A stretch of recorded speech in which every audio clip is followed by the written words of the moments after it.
Hello बच्चों, आज की इस वीडियो में हम करने वाले हैं वर्ड एनालॉजी के कुछ ऐसे क्वेश्चन जो कि प्रीवियस ईयर में पूछे गए। अगर आप एसएससी की तैयारी कर रहे हो ना, तो भाई ये इंपॉर्टेंट चैप्टर है रीजनिंग में। और रीजनिंग तो आप जानते हो वन ऑफ द सबसे इजी सब्जेक्ट वही है ना। अगर आप किसी में इजी कम मेहनत करके 50 में से 50 लेकर आ सकते हो तो वो रीजनिंग ही है। तो इसमें तो कुछ ना कुछ मतलब मत छोड़ो ना लूप होल्स की, हाँ कहीं भी ऐसा कुछ हो जाए। ईजी है भाई, ये चैप्टर भी ईजी है लेकिन इंपॉर्टेंट भी है। अच्छा, ये भी बात एक बार देख लो कि हाँ आपकी ही चैनल, ये आपका ही चैनल है और इस पे हम chapter wise complete reasoning practice कर रहे हैं भाई। ठीक है, तो आओ मिलके इस पूरी सीरीज का फायदा उठाते हैं। अभी अपना वर्ड एनालॉजी चल रहा है, धीरे धीरे number series, set analogy, blood relation, syllogism, sitting arrangement, सारे चैप्टर्स लेकर आएंगे भाई। ठीक है, और साथ में मिलकर करेंगे। अच्छा, पहला क्वेश्चन देखो यहाँ पे क्या बोल रहा है। पहला क्वेश्चन देखो, वर्ड एनालॉजी में क्या होता है ना, एक दो वर्ड्स होंगे, ये वर्ड हो गया और ये वर्ड हो गया। जो रिलेशन इन दोनों में होगा ना भाई, उसी तरीके से हमें इस वाले में और दूसरा वाला जो वर्ड हम अपने ऑप्शन में से ढूंढेंगे उसमें होना चाहिए। रिलेशन मतलब रिश्ता होना चाहिए। अब यहाँ पे देखो आप, भाई मॉइस्चर का रिलेशन है ड्रेंच। अब यहाँ पे रिश्ता फाइंड करने के लिए आपको पता तो होना चाहिए मॉइस्चर मतलब क्या होता है, ड्रेंच मतलब क्या होता है। यही चीज़ तो एक्चुअली में यहाँ पे चैलेंजिंग है, यही चीज़ तो आपको आपको वोकैब अपनी मजबूत करनी पड़ेगी। तो वही चीज़ तो हम यहाँ पे सीखने वाले हैं, उसी के लिए तो मैं वीडियोस बना रहा हूँ भाई, ताकि आप देख पाओ कि हाँ पेपर में कैसे सवाल आ रहे हैं और उनसे सीखो कि हाँ भाई हल्के में नहीं ले सकते हम इस चैप्टर को या फिर पूरे सब्जेक्ट को ही हम कहें तो। ठीक है, तो मॉइस्चर मतलब होता है गीलापन, जैसे मिट्टी वगैरह गीला हो जाती है, नमी वगैरह टाइप। तो नमी अगर आ जाती है ना तो उसको हम बोलते हैं मॉइस्चर इंग्लिश में। ड्रेंच मतलब बोलते हैं बिल्कुल ही गीला कर देना, उसको एकदम ही गीला कर देना, मतलब पानी में ही से निकाला है तुरंत ऐसा लग रहा है।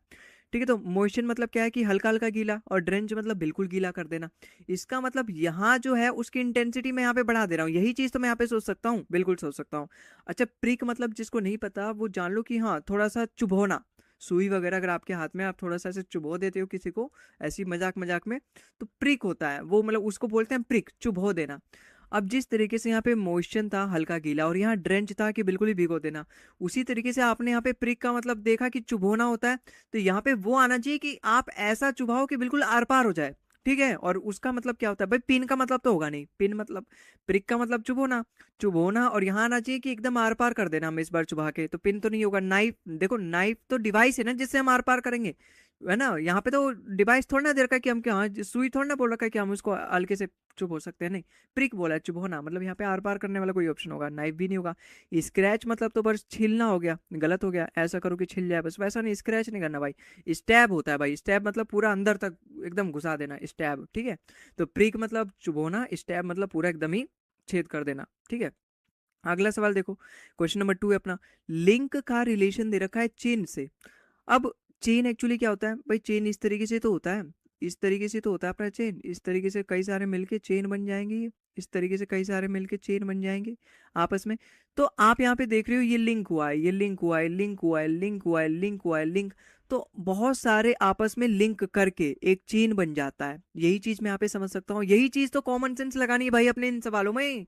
और आप एक बात याद रखना, कॉमन सेंस आजकल कॉमन नहीं, अगर आप इन सवालों को कर ले रहे हो तो समझो कि आपने बचपन में पढ़ाई करी है, थोड़ी बहुत आपकी बुद्धि है, और बस थोड़ी सी और मेहनत के साथ थोड़ा सा और नए चैप्टर के बारे में पढ़ने के थोड़ा सा और चैप्टर पढ़ लोगे नए नए वाले जो आपको नहीं आते, आपका सिलेक्शन हो जाएगा। सिलेक्शन उतना हार्ड भी नहीं है भाई जो हुआ बना के हाँ बहुत मुश्किल है, बहुत मुश्किल है, नहीं एक बार करके तो देखो।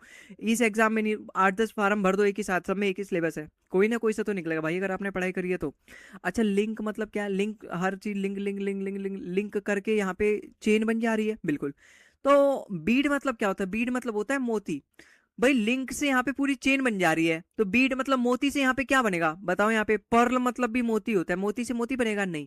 सी मतलब तो समुद्र, समुद्र नहीं बनेगा भाई। ज्वेलरी, ज्वेलरी मतलब आभूषण, सोने चांदी से भी तो बनते हैं वो, केवल मोती से नहीं बनेगा। बेस्ट आंसर ढूंढना होता है हमें यहाँ पे। नेकलेस इसका बिल्कुल करेक्ट आंसर होगा, मोतियों से हमारा यहाँ पे नेकलेस बन जाएगा। ठीक है, आई होप आपको समझ में आया होगा। अच्छा, फैटिग और रेस्ट में देखो, फैटिक मतलब क्या होता है, फैटिक मतलब कि आप बिल्कुल थक चुके हो, आप बैट बॉल खेल के आए अभी अभी और एकदम थक चुके हो, वो फैटिक बोलते हैं उसे। जब आप थक गए तो बहुत ज्यादा आप रेस्ट वगैरह करोगे, भाई आप अगर बहुत ज्यादा थक गए तो रेस्ट करोगे। इसका मतलब यहाँ पे कुछ ऐसा आना चाहिए जिसकी वजह से यहाँ पे वो आराम वगैरह करने, या फिर यहाँ पे जिस चीज की जरूरत होगी वो मैं यहाँ पे करूंगा सेकंड में। भाई अगर मुझे थकान हो रही है तो मैं रेस्ट करूंगा, तो क्या मुझे फूड हो रहा है तो मैं हंगर करूंगा, नहीं, हंगर हो रहा हूं तो मैं फूड खाऊंगा। अगर मैं भूखा हूं तब मैं जाके फूड खाऊंगा तो गलत है ना, रिवर्स करके दे रखा है इसने, उल्टा दे रखा है। भाई मैं जब प्यासा रहूंगा तब पानी पीऊंगा, देखो यहाँ पे फैटिक है तब मैं रेस्ट करूंगा, वाटर बाद में होना चाहिए, थर्स्ट पहले होना चाहिए, इसलिए ये भी गलत हो गया। अच्छा मुझे डिजीज होगा तब मैं मेडिसिन लूंगा? बिल्कुल, देखो वही वाली चीज है, अगर मैं थक गया हूँ तो मैं रेस्ट करूंगा। तो अगर मुझे डिजीज होगा तो मैं मेडिसिन लूंगा, ऑप्शन नंबर सी इसका बिल्कुल यहाँ पे बेस्ट लग रहा है। अच्छा डार्कनेस और नाइट में तो कोई ऐसा रिलेटेड नहीं है, दोनों एक जैसे ही हैं, डार्क डार्क, नाइट भी डार्क होता है, डार्कनेस भी डार्क होता है, तो केवल एक ही अपना ऑप्शन नंबर सी ही इसका बिल्कुल करेक्ट हो गया। ठीक है, आई होप आपको समझ में आया होगा। अगला सवाल देखो अपना, भाई मोंक का रिलेशन दे रखा है मोनेस्ट्री से। मोनेस्ट्री मतलब भाई वही मठ जहाँ पर मोंक वगैरह लोग रहते हैं, भाई मोंक जहाँ रहते हैं उन मोनेस्ट्री कहते हैं वहाँ पे। अब नाइट मतलब क्या होता है? नाइट मतलब होता है भाई योद्धा, ठीक है, याद रखना आप। नाइट, नाइट मतलब क्या होता है? योद्धा अपना। तो योद्धा कहाँ पर रहते हैं? अब योद्धा बताओ, योद्धा स्टेबल तो रहेंगे नहीं, पहला ऑप्शन तो यहाँ पे बिल्कुल गलत हो जाएगा, पहला तो स्टेशन, पहला वाला तो बिल्कुल गलत हो जाएगा, ठीक है। योद्धा, योद्धा अपने जहां पर भी रहते हैं। तो कॉटेज, कॉटेज मतलब तो झोपड़ी हो गया, ये वाला भी अपना गलत होगा। मेंशन में रहते हैं भाई, मेंशन मतलब महल, महल में रहते हैं। कॉन्वेंट भी मतलब भाई जहाँ पे जो मठों का मठ होता है, जो ननों का मठ होता है, वो होता है भाई कॉन्वेंट। तो कॉन्वेंट भी नहीं होगा, मेंशन होगा। मेंशन मतलब राजमहल, तो जो योद्धा होते हैं भाई वो राजमहल में रहते हैं। जिस तरीके से मॉन्क अपना मोनेस्ट्री में रहते हैं, तो जो नाइट होते हैं, राजा महाराजा के जो सैनिक हैं, योद्धा हैं, वो सभी कहाँ रहते हैं? महल में रहते हैं। उनका भी महल होता है, अच्छी सैलरी मिलती है उन्हें। अच्छा लीव्स का रिलेशन दे रखा है रसल से। भाई लीव्स के जो साउंड प्रोड्यूस होते हैं उसको हम रसल कहते हैं, है ना। यही चीज तो मैं यहाँ पे, मुझे नहीं पता भाई लीव्स से जो साउंड निकलता है वो रसल होता है, मुझे नहीं पता। लेकिन कॉमन सेंस मैंने लगाया, थोड़ा सा दिमाग लगाया, और मैंने ये देखा कि लीव्स जो साउंड होता है वही यहाँ पे रसल हो सकता है ना। रसल और क्या ही हो सकता है यहाँ पे, है ना। तो लीव्स से जो साउंड निकलता है, क्या पता उसकी नाम दे रखा हो रसल। तो यहाँ पर भी मुझे कुछ ऐसे ही देखना है अपने ऑप्शन में। क्या जयकाल, देखो मुझे पता नहीं जयकाल की साउंड को क्या कहते हैं, लेकिन इतना तो पता है रोर मतलब दहाड़ना होता है। दहाड़ ये भेड़िया नहीं दहाड़ सकता, ये सियार नहीं दहाड़ सकता, वो तो शेर ही दहाड़ सकता है, तो ये तो गलत हो गया। अच्छा बेल और टेम्पल, टेम्पल में बेल होती है ये बात यहाँ पे ठीक है, लेकिन बेल से जो आवाज निकलती है वो टेम्पल थोड़ी ना होता है। ड्रम से जो आवाज निकलती है वो जिंगल जिंगल थोड़ी ना, तो जिंगल बेल, जिंगल बेल वो तो सेंटा क्लॉज वाला। ड्रम से जो आवाज निकलती है हम बीट कह सकते हैं उसे, ये तो नहीं होगा। एक ही बच गया भाई। जो रेन से जो आवाज निकलती है ना उसको हम पैटर बोलते हैं, और इंपॉर्टेंट चीज है भाई ये, जो रेन से आवाज निकलती है उसको हम पैटर बोलते हैं, ठीक है। आई होप आपको समझ में आया होगा। अच्छा क्लॉक और टाइम में क्या रिलेशन है? भाई क्लॉक अपना टाइम देखने के लिए यूज होता है, यही चीज तो मैं यहाँ पे समझ सकता हूँ। तो क्या टेसियोमीटर विंड देखने के लिए यूज होता है, विंड की स्पीड देखने के लिए यूज होता है? नहीं भाई। अच्छा लगे हाथ, टेसियोमीटर जान भी लो क्या होता है। टेसियोमीटर होता है ना, जो भी आपके टेम्परेचर में चेंज आया, मतलब जैसे 47 डिग्री इस समय चल रहा है, गर्मी इतनी हो रही है, तो अब उसमें जो भी छोटा सा चेंज आया ना, वो हम टेसियोमीटर से नापते हैं कि गर्माहट में, मतलब टेम्परेचर में जो भी चेंज आ रहा है उसे हम टेसियोमीटर से नापते हैं। बहुत छोटा चेंज आने के लिए, बहुत छोटा चेंज अगर हमें जानना है तो उसके लिए होता है टेसियोमीटर। विंड की स्पीड के लिए तो एनीमोमीटर होता है, वो जो कि यहाँ दे रखा है स्ट्रेन्स के लिए। तो लगे हाथ ये दोनों ऑप्शन गलत हो गए। बैलेंस अपना स्केल, ये भी बिल्कुल गलत है भाई। बैलेंस अपना स्केल देखने के लिए थोड़ा होता है। जिस तरीके से अपना क्लॉक टाइम देखने के लिए होता है, उसी तरीके से एमीटर अपना करंट नापने के लिए होता है, करंट देखने के लिए कितने एम्पेयर का करंट एक्चुअली तार में दौड़ रहा है वो होता है भाई। तो ऑप्शन नंबर ए ही इसका बिल्कुल करेक्ट आंसर हो जाएगा। अगला सवाल देखो, भाई फैकल्टी और टीचर में क्या रिलेशन है? बहुत सारे टीचर, अगर मैं बात करूं कि हाँ एक एक एग्जाम के लिए सपोज मैंने एक टीम बनाई जहाँ पे सारे सीजीएल के बनाएंगे, सारे सीजीएल के टीचर्स होंगे कि मैथ्स, रीजनिंग और कंप्यूटर, जीके, जीएस ये सब पढ़ाएंगे। तो अब वो उनके ग्रुप को, पूरी एक टीम को मैं यहाँ पे बोल दूंगा फैकल्टी, मतलब पूरे ग्रुप ऑफ टीचर्स को फैकल्टी हम बोल देंगे। तो क्या फ्लॉक के ग्रुप को एंट बोलेंगे? तो बिल्कुल गलत, उल्टा दे रखा है। क्या अपार्टमेंट के ग्रुप को गैलेक्सी बोलेंगे? बिल्कुल गलत है। अपार्टमेंट तो एक बिल्डिंग के पार्ट हो गए ना भाई, है ना, कई सारे अपार्टमेंट मिलकर पूरा एक बिल्डिंग बना देंगे, गैलेक्सी नहीं होता।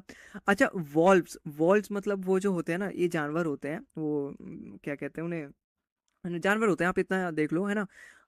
भेड़ जैसे होते हैं, भेड़ नहीं होते लेकिन वो, मुझे तुरंत याद नहीं आ रहा, लोमड़ी कह सकते हैं आप, लेकिन वो जंगली होते हैं। तो जो वॉल्व्स होते हैं ना उनके ग्रुप को हम कहते हैं पैक, ठीक है, उनके ग्रुप को हम, है ना, पैक ऑफ वॉल्व्स कह सकते हो। तो यहाँ पे ये गलत है भाई, ऑप्शन नंबर सी भी गलत है, इसके ग्रुप को हम कॉलोनी नहीं कहते। बच गया ऑप्शन नंबर डी, यही इसका बिल्कुल करेक्ट है। ट्रक्स हो गया, बसेस हो गया, एरोप्लेन हो गया, जब वो लाइन से ही एकदम चलते हैं ना, जैसे ये क्या है, एकदम एरोप्लेन है, ये क्या एकदम एरोप्लेन है, समझ जाओ भाई एरोप्लेन ही है। तो ये चल रहे हैं ना आपस में एकदम लाइन से, एकदम लाइन से खड़े हैं, तो हम उसके ग्रुप को बोलेंगे फ्लीट। या फिर अगर ये इस तरीके से हमारे ट्रकिस चल रहे हैं, ट्रकिस, ठीक है, ये हमारे बहुत सारे ट्रक हैं जो कि चल रहे हैं, तो ये हमारे क्या होंगे? रेलगाड़ी ज़्यादा लग रहा है मुझे, तो बस इतना समझो, ग्रुप ऑफ ट्रक्स को हम यहाँ पे क्या कहते हैं, फ्लीट कहते हैं भाई, ठीक है। आई होप आपको समझ में आया होगा। अच्छा, कैलेंडर अपना डेट देखने के लिए होता है, बिल्कुल। इसका मतलब यहाँ पर भी वो चीज़ आना चाहिए जहाँ पर पहला वाला यूज़ हो दूसरे वाले को देखने के लिए। क्या क्लास ग्रुप देखने के लिए यूज़ होता है? बिल्कुल नहीं। क्या वेट किलोग्राम? बिल्कुल नहीं भाई। यहाँ पे देखो, क्या क्लॉक टाइम देखने, यस क्लॉक ही तो टाइम देखने के लिए यूज़ होता है। क्या फूड और वेजिटेरियन में कुछ ऐसा रिलेशन है? बिल्कुल नहीं। ऑप्शन नंबर सी इसका बिल्कुल करेक्ट आंसर हो जाएगा, ठीक है। कम ऑन गाइस, आपको तो पता होगा ये सवाल बहुत ईजी था। अच्छा, क्वेश्चन नंबर 9 देखो। बेवरेजेस का रिलेशन दे रखा है टी के साथ। बेवरेजेस मतलब क्या होता है ना, कि स्पेशल ड्रिंक जो हम पीते हैं। तो अब टी क्या है? एक स्पेशल ड्रिंक है जो कि हम पीते हैं। तो बेवरेजेस एक टी है, मतलब टी एक बेवरेजेस से कह सकते हैं। तो मेडिसिन में क्या होगा? देखो, मेडिसिन क्या डिजीज होगा? नहीं। क्या डॉक्टर होगा? क्या नहीं। हॉस्पिटल भी नहीं होगा। एनाल्जेसिक्स होगा भाई। मुझे नहीं पता एनाल्जेसिक्स क्या होता है, लेकिन ऑप्शन एलिमिनेशन से तो मैं इस सवाल को कर सकता हूँ भाई। बेवरेजेस पता है, कॉमन वर्ड है। तो बेवरेजेस टी होता है, ठीक है, टी एक बेवरेजेस है। तो मेडिसिन क्या होगा? मेडिसिन देखो, डिजीज तो होगा नहीं, डॉक्टर नहीं, हॉस्पिटल नहीं, बचा जो अपना ऑप्शन नंबर। एनाल्जेसिक्स क्या होता है? मेडिसिन होता है जो कि पेन वगैरह को कम करने के लिए होता है, जैसे दर्द वगैरह हो रहा है ना, तो उसको कम करने के लिए हम खाते हैं। अच्छा, जयकाल और हॉल में क्या रिलेशन है? देखो, यहाँ पर जयकाल जो साउंड निकालते हैं ना, उसको हम बोलते हैं हाउल। आप यहाँ पे यही तो समझ सकते हो भाई, वाह वाह वाह, जो गांव में आपने देखा वाह वाह वाह वाह करते हैं, वो रात में करते हैं। तो वो सब सियार होते हैं। तो जयकाल जो एक्चुअली में आवाज निकालते हैं ना, उसको बोलते हैं भाई हाउल। हाउल करना, वो हाउल करते हैं। तो रेन के साउंड को क्या कहते हैं? अभी अभी मैंने बताया था, पैटर करते हैं, पैटर। ऑप्शन नंबर सी इसका बिल्कुल करेक्ट आंसर हो जाएगा, ठीक है। आई होप आपको समझ में आया होगा। और आज की इस वीडियो में बस इतना ही। आई होप आपको सारे क्वेश्चन समझ में आए होंगे। तो मिलते हैं हम अगली वीडियो में किसी और नए चैप्टर के साथ। तब तक के लिए जय हिंद, जय भारत।